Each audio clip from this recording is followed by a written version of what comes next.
when did mom in charge or mom the CEO come into the mix? Because when you started, you were just kind of helping out your husband out of these crazy ideas, right? Yes. When did the mom brand come about? And how did you feel about that?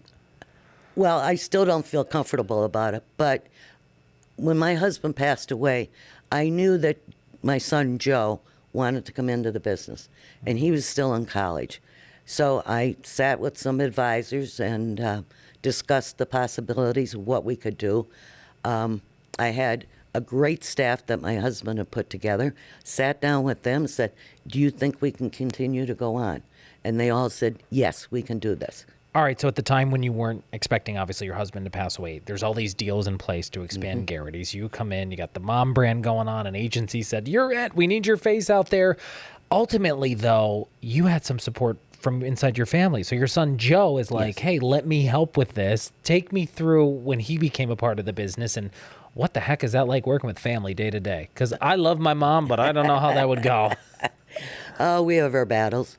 But Joe was due to graduate from the University of Scranton in 1997, shortly after my husband passed away.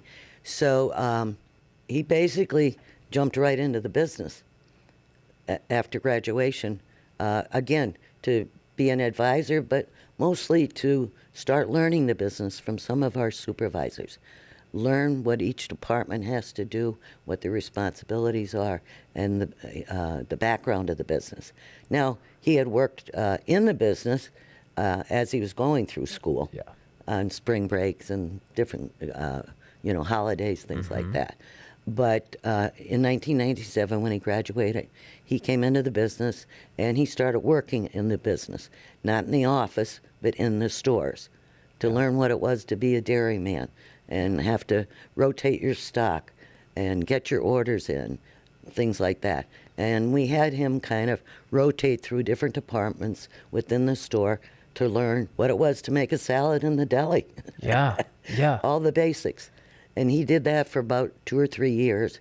And then I had him come in the office, and then he started to learn the back end of the business, the finances, and all the financial information that we go through day in and day out.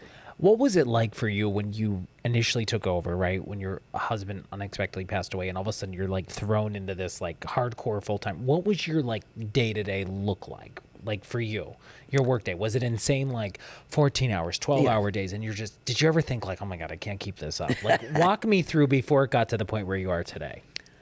In the beginning, it was 7 days a week.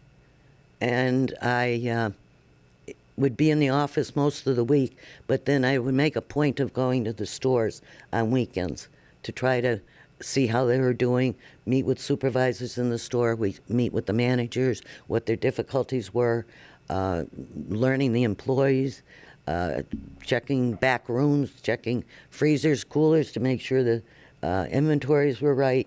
So it was a 7-day. And when did it sort of not, I don't want to say calm down, because I know even during snowstorm times during the pandemic, it was insane. But when did you ever get to a point where you're like, I don't want to do this? When you started to I take never it got to that point. My husband had a passion for the business, and living with him and living the business, I developed a passion for it too. So I never felt that way. I did try to cut back a little bit because my son Neil was still in high school, and I thought it was important to spend as much time with him as I could.